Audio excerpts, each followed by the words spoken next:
Bismillahirrahmanirrahim. Assalamualaikum warahmatullahi wabarakatuh. Alhamdulillah. Alhamdulillahilladzi hadana lihadza wa ma kunna linahtadiya laula an hadana Allah. Wassalatu wassalamu ala asyrafil anam wa bisbahu zalam wa rasul malikil alam amma ba'd. Ma'asyiral muslimin, sidang jamaah tarawih rahimakumullah. Dan tentunya kita mengucapkan syukur alhamdulillah atas limpahan rahmat yang diberikan oleh Allah Subhanahu wa taala kepada kita semua, sehingga pada kesempatan ini kita masih dapat melaksanakan aktivitas kita, melaksanakan kewajiban kita selaku hamba Allah Subhanahu wa taala. Salawat dan salam kita haturkan kepada junjungan kita Rasulullah sallallahu alaihi wasallam, Nabi yang dalam kehidupan ini memberikan kepada kita, ibaratnya dia merupakan hidayah kepada siratal mustaqim.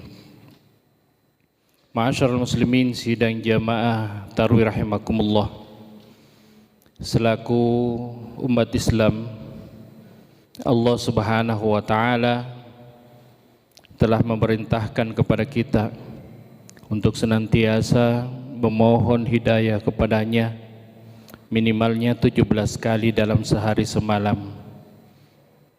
Karena Allah Subhanahu wa taala telah mewajibkan kita untuk salat 5 waktu, yang mana dalam salat 5 waktu itu jumlahnya adalah 17 rakaat. Tiap-tiap rakaat Allah Subhanahu wa taala memerintahkan kita untuk membaca surah Al-Fatihah. La salata liman la yaqra bi Fatihatil kitab. Tidak ada salatnya orang yang tidak membaca surah Al-Fatihah. Dan di dalam surah Al-Fatihah terdapat satu ayat yang mengatakan ihdinas siratal mustaqim. Berilah kami ya Allah hidayah jalan yang lurus. Jadi secara tidak langsung Allah Subhanahu wa taala telah memerintahkan kepada kita untuk memohon hidayah kepadanya minimalnya 17 kali dalam sehari semalam. Ma'asyiral muslimin, sidang jamaah tarawih rahimakumullah, kata hidayah itu sendiri kita sudah pahami, seringkali diartikan dengan makna petunjuk. Menurut istilah, hidayah adalah merupakan petunjuk suci yang dari yang maha suci, yang diberikan kepada orang-orang yang dikehendaki oleh Allah Subhanahu wa taala.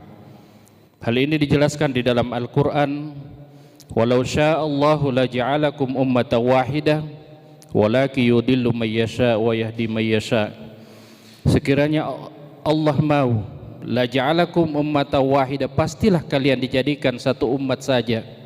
Walakin yudillu may yasha, akan tetapi Allah memberikan kesesatan kepada orang yang dikehendakinya dan memberikan petunjuk hidayah kepada orang yang dikehendaki oleh Allah Subhanahu wa taala.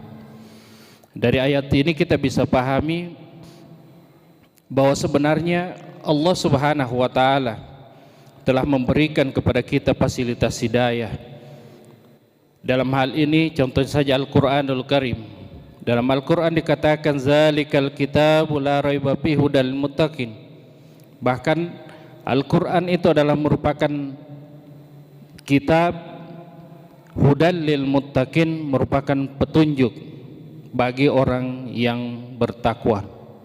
Cuma saja tidak semua kita mau mengikuti apa yang terkandung di dalam Al-Quran, sehingga tidak semua kita termasuk orang-orang yang bisa diberikan hidayah oleh Allah Subhanahu wa taala. Dalam Al-Qur'an banyak diberikan contoh bagaimana seorang yang beriman, bahkan di taraf nabi, mereka sebenarnya sudah berupaya untuk bagaimana memanggil kaumnya, memanggil keluarganya untuk senantiasa mau beribadah atau menyembah Allah Subhanahu wa taala.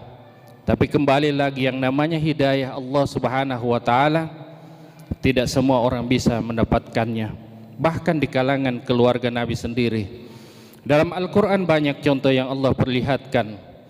Di antaranya yang pertama, seorang anak yang diberikan hidayah oleh Allah sementara bapaknya tidak. Kita kenal Nabi Ibrahim, Nabi yang di dalam Al-Quran diabadikan namanya dalam surah Ibrahim. Kemudian dia juga dikenal sebagai Khalilullah. Wa takhazallahu Ibrahim khalila. Allah mengambil Nabi Ibrahim sebagai kekasihnya. Namun berbagai predikat yang diberikan kepada Nabi Ibrahim tidak menjamin dia bisa memberikan hidayah kepada orang yang dicintainya. Dalam hal ini adalah bapaknya sendiri. Kita kenal bapak Nabi Ibrahim, yaitu Azar. Dia dikenal sebagai bosnya, dedengkotnya penyembah berhala, karena dialah yang membuat berhala, kemudian dia memanggil kaumnya untuk menyembah berhala tersebut. Namun apa yang bisa diperbuat oleh Nabi Ibrahim? Nabi Ibrahim di dalam Al-Quran cuma bisa mengatakan, inni araka wa qaumuka fi dhalalim mubin. Engkau wahai bapakku bersama dengan kaummu berada dalam kesesatan yang nyata. Nabi Ibrahim tidak bisa memberikan hidayah kepada orang yang dicintainya. Kemudian yang kedua, contoh seorang bapak yang diberikan hidayah sementara anaknya tidak. Kita kenal Nabi Nuh, ya dikenal juga di dalam Al-Quran, diabadikan namanya surah Nuh. Dia juga dikenal di dalam Al-Quran, diberikan predikat oleh Allah, hamba yang paling pandai bersyukur. Innahu kana abdan syakura. Sesungguhnya engkau wahai Nuh adalah hamba yang paling pandai bersyukur. Namun dari berbagai predikat yang diberikan kepada Nabi Nuh tidak menjamin dia bisa memberikan hidayah kepada orang yang dicintainya. Dalam hal ini adalah anaknya sendiri yang namanya Kan'an. Kita kenal dalam sejarah ketika Nabi Nuh mengajak kaumnya beratus-ratus tahun, cuma segelintir saja orang yang mau ikut ke dalam ajaran Nabi Nuh, termasuk anaknya sendiri yang namanya Kan'an. Hingga tiba saatnya ketika Nabi Nuh diperintahkan untuk membuat kapal yang sangat besar, dan tiba saatnya Allah menurunkan banjir yang sangat dahsyat menenggelamkan dunia ini. Nabi Nuh sempat memanggil anaknya, mengajaknya untuk naik ke dalam perahu tersebut.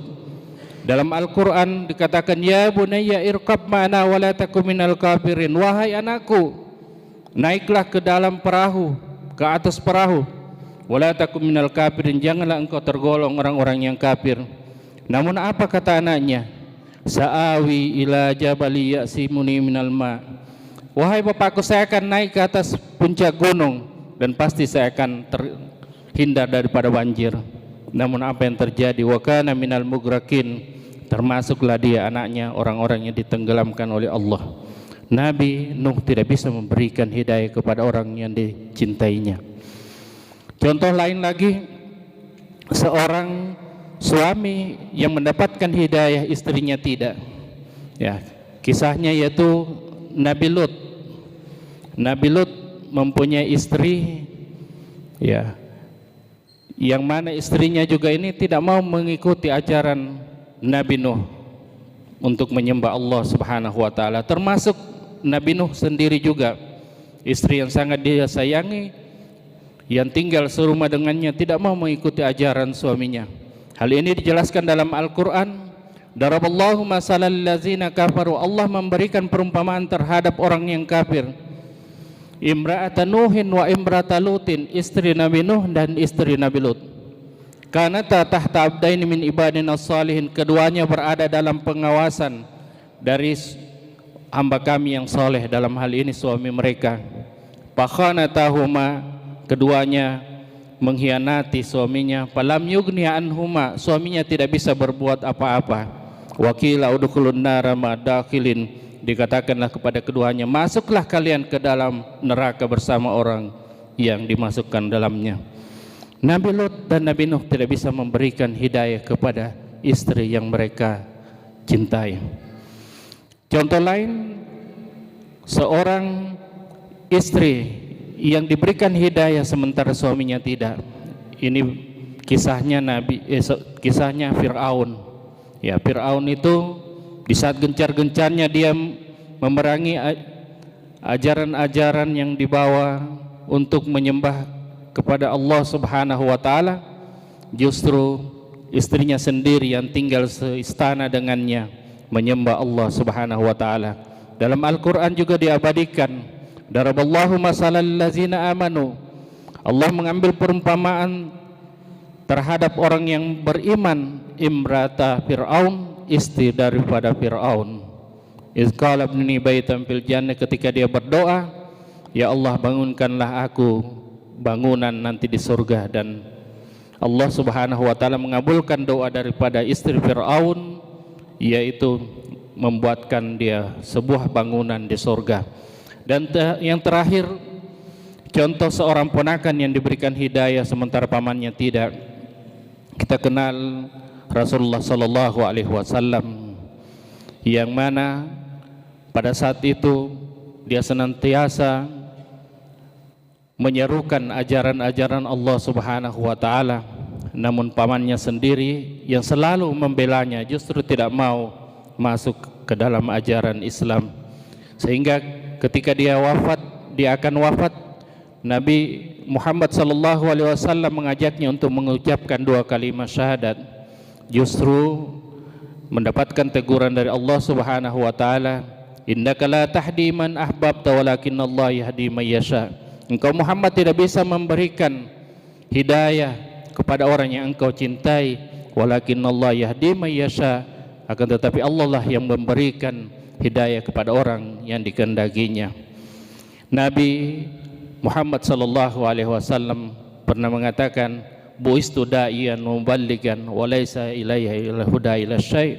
Sesungguhnya saya diutus sebagai dai dan muballigh, tidak adalah kapasitas saya memberikan hidayah kepada orang yang saya cintai. Inilah beberapa hal yang perlu kita ketahui, bahwa sesungguhnya hidayah Allah Subhanahu wa taala sebenarnya, kalau kita ingin menggunakan fasilitas yang diberikan oleh Allah Subhanahu wa taala, kita insyaallah termasuk orang-orang yang diberikan hidayah oleh Allah Subhanahu wa taala. Dan Rasulullah mengajarkan satu doa, Rabbana la tuzigh qulubana ba'da idh hadaitana. Ya Allah, janganlah engkau palingkan hati kami ba'da idh hadaitana, setelah engkau memberikan kami hidayah. Wa hab lana min ladunka rahmah, dan berikanlah kami rahmatmu, innaka antal wahhab, sesungguhnya engkau maha pemberi rahmat. Lebih dan kurangnya mohon dimaafkan. Innallaha musta'an wa tiklan. Wassalamualaikum warahmatullahi wabarakatuh.